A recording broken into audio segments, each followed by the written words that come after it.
नमस्ते। और मैं जो हमारे honourable chief minister sir Manisha sir को नमस्ते और श्री टिंकू रॉय सर को भी नमस्ते, श्री दीपक मजुमदार सर को भी मेरी तरफ से नमस्ते और मेरे कोचेस और दीपा मैम और जो भी हमारे डायरेक्टर सर उन सबको नमस्ते मेरी तरफ से।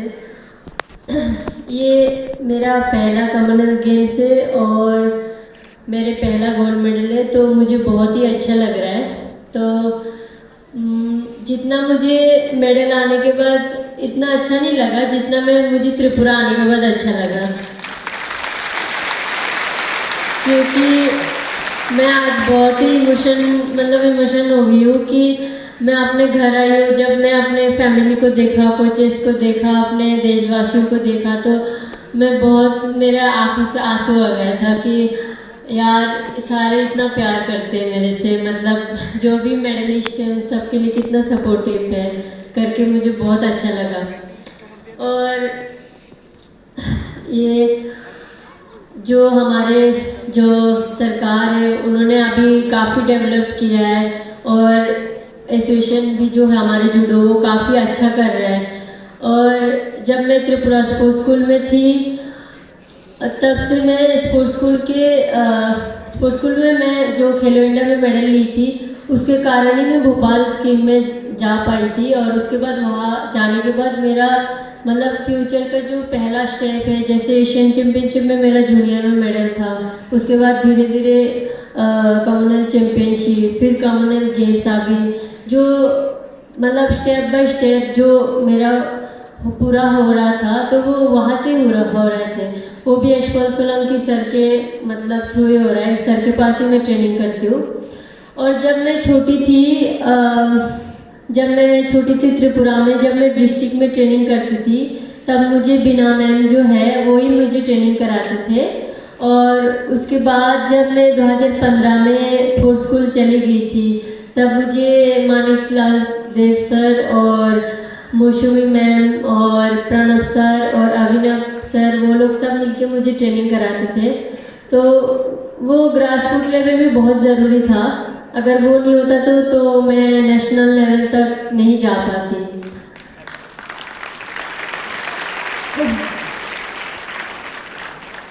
और फिर उसके बाद वहाँ जाने के बाद जो मुझे यशपाल सर का सपोर्ट मिला वो बहुत ज़रूरी था। और मैं शायद लकी हूँ कि मुझे ही सर मिले और सर के पास कोचिंग करने मिले, क्योंकि हर किसी को मुझे नहीं लगता कि ऐसे मिलता है। तो मैं बहुत लकी फील करती हूँ ये चीज़। और जो मुझे त्रिपुरा गवर्नमेंट ने अभी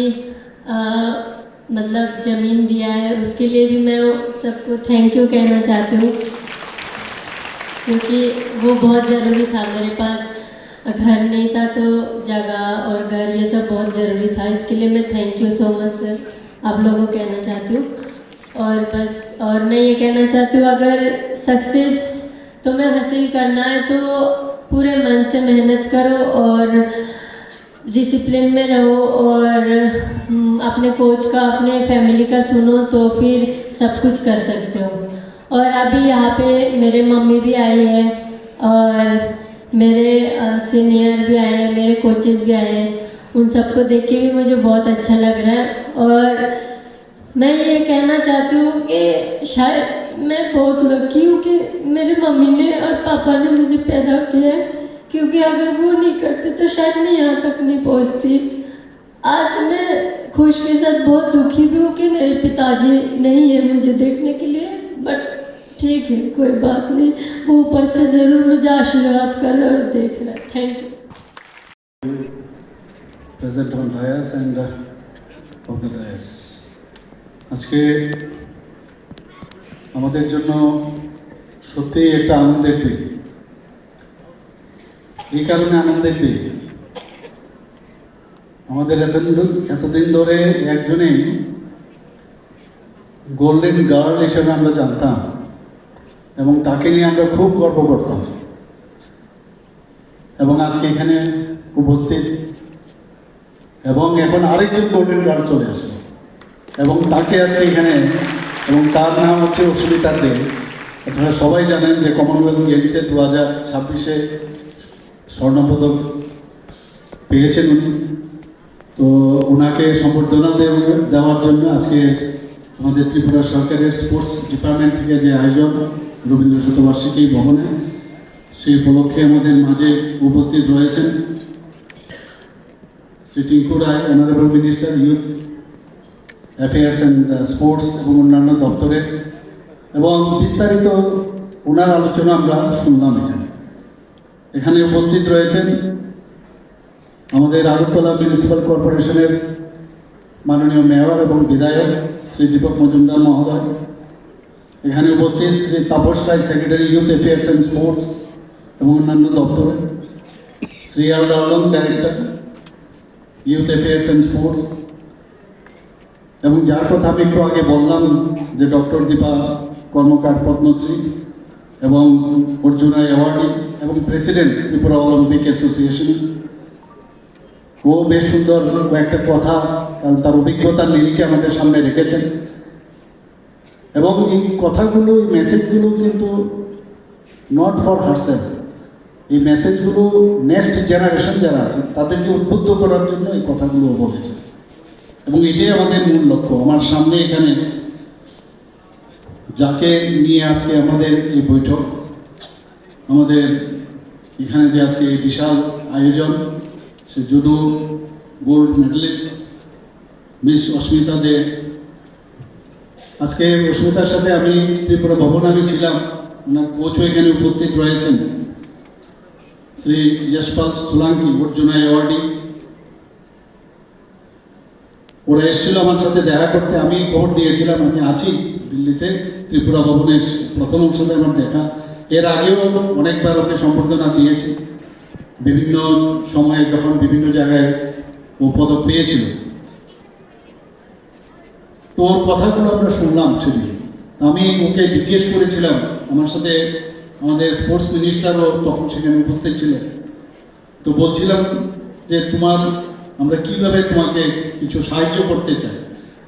বলে আমার খুব ইচ্ছে একটা নিজের জায়গা বা নিজের বাড়ি একটা খুব প্রয়োজন। সাথে সাথে আমরা ডিসিশন নিলাম অন দ্য স্পট যে তুমি পাবে, এবং আমাদের টিঙ্কুবাবু সেইভাবে আমাদের যে ডিপার্টমেন্ট আছে, রেভিনিউ ডিপার্টমেন্ট, সেখানে জায়গাও দেখেছে, পছন্দ ওনাদের ফ্যামিলিকে দেখানো হয়েছে, সেটা দেওয়া হয়েছে। পাশাপাশি আজকে আমাদের যে গাইডলাইন, সেখানেও আমাদের যে সেটা আমাকে টিঙ্কু রায় মহোদয় বলেছিলেন।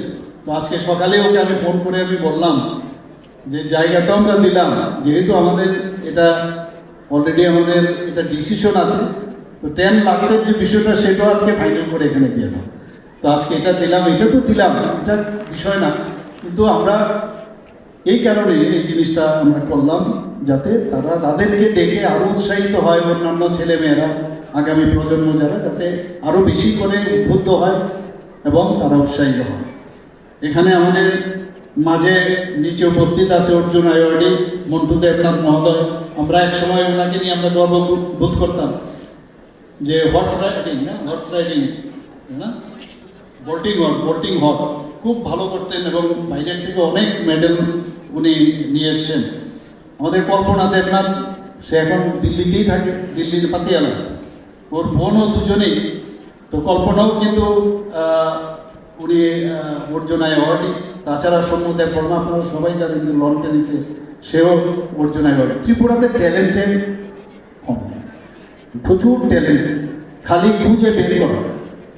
এবং আজকে এই আমাদের যে তারকা খচিত যারা কোচ, তাদেরকে দেখতে এখানে যারা ইলেক্টেড রিপ্রেজেন্টেটিভরা উপস্থিত রয়েছে। আর বিশেষ করে আমি খুব ভালো লাগছে এখানে আমার স্টুডেন্টরা, এখানে বিভিন্ন স্কুলের বা কলেজের, আমি জানি না কলেজের আছে কি, সব স্কুলের স্টুডেন্টরা এবং আমার মিডিয়া বন্ধুরা, সবাইকে আমি হার্দিক অভিনন্দন ও শুভেচ্ছা জানাচ্ছি। আজকে অস্মিতা বলছিল, ওর বাবার কথা বলছিল, এবং আমি নিশ্চিত যে ওনার বাবার নাম হচ্ছে স্বর্গীয় অর্জুন দে, এবং পেশায় একজন সাইকেল মিস্ত্রি, জাস্ট ইমাজিন। এবং ও সেদিন বলছিল আমাকে ত্রিপুরা ভবনে যে ওর বাবা কিভাবে তার মৃত্যু হয়েছে, রাস্তায় একবার এই হসপিটালে একবার এই হসপিটালে, সে তার কথাগুলো বলছিল। আমি নিশ্চিত অস্মিতাকে আমি বলবো যে তোমার বাবা physically is not present hair, কিন্তু উপর থেকে তোমাকে দেখছে এবং তোমাকে প্রচুর আশীর্বাদ করছে এবং আগামী দিন আরও বেশি করবে, তুমি তো নিশ্চিত থাকবে। বিলুনিয়া মহকুমা একটা ছোট্ট গ্রামে, সোনাইছড়ি গ্রামে, অদ্ভুত আগে আমি সেদিন বিলুনিয়াতেই ছিলাম। সেখানে একটা প্রোগ্রাম ছিল, প্রোগ্রামের আমি ইনগুরেশন করে গাড়িতে যখন উঠলাম তখনই খবর পেলাম যে টিঙ্কুবাবু আমাকে ফোন করলেন। এর আগেও আমি অলরেডি খবর পেয়ে গেছি যে আমরা এই ধরনের একটা গোল্ড মেডেল আমাদের ত্রিপুরার একটা মেয়ে পেয়েছে এবং প্রথম ভারতীয় জুডোকা, এই জুডোকা যে স্বর্ণপদক পেয়েছে, সারা ভারতবর্ষের মধ্যে আপনারা দেখেছেন খুশির একটা লেহের সেদিন আমরা দেখতে পেয়েছি। অত্যন্ত ভালো লাগে যখন এই ঘটনাগুলো আসে, আর বিশেষ করে উইমেন এম্পাওয়ারমেন্ট। আজকে এর জন্যই আমরা খুব ভালো লাগছে যেখানে দুইজন মানে তারা অ্যাম্বাসেডর অফ মানে ত্রিপুরা আমি বলবো।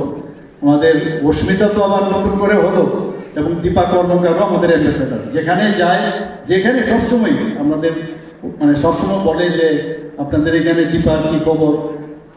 তো আমরা দেখেছি খেলাধুলা মানে ডিসিপ্লিন এবং যত পরিশ্রম, যত প্র্যাকটিস, যে যত বেশি করবে, আর গুরুর ইচ্ছা ইজ ভেরি ইম্পর্টেন্ট। আমরা এক এক সময় যে জায়গায় থাকি আমরা ভাবি যে আমি যেভাবে করছি এটাই ঠিক, আসলে সেরকম না। তার জন্য টেকনিকের প্রয়োজন। টেকনিকের সাথে সাথে জেদ ভিতরে, মনের ভিতর সাংঘাতিক জেদ থাকতে হবে। আমি দীপার সম্পর্কে আমি বলবো, আমার কাছে আমার যারা বেশিরভাগই আমার স্পোর্টসের সাথে যোগাযোগ রয়েছে, দীপার সম্পর্কে বলতো ওর লিগামেন্ট ছিঁড়ে গেছে, এই অবস্থার মধ্যেও ও বলছে আমি খেলবো। সেইরকম কী অবস্থা, তারপরে চাই এই ভিতরে একটা জেদ, সেই জেদটাও কিন্তু আবার নতুনভাবে আমরা আজকে অস্মিতার মধ্যে আমরা দেখলাম যে এত কঠোর পরিশ্রম করে সে কোথা থেকে কোথায় গেল, সেখানে গিয়ে প্র্যাকটিস করে যতক্ষণ ধরে ইন্টারনালি নিজেকে ডিসিশন আমরা না নিতে পারবো, আর তার কঠোর পরিশ্রম এবং কোচের প্রপার যে গাইডেন্স সেটা যদি আমরা নেই, তাহলে আমরা আগামী দিন সামনের দিকে যেতে পারবো।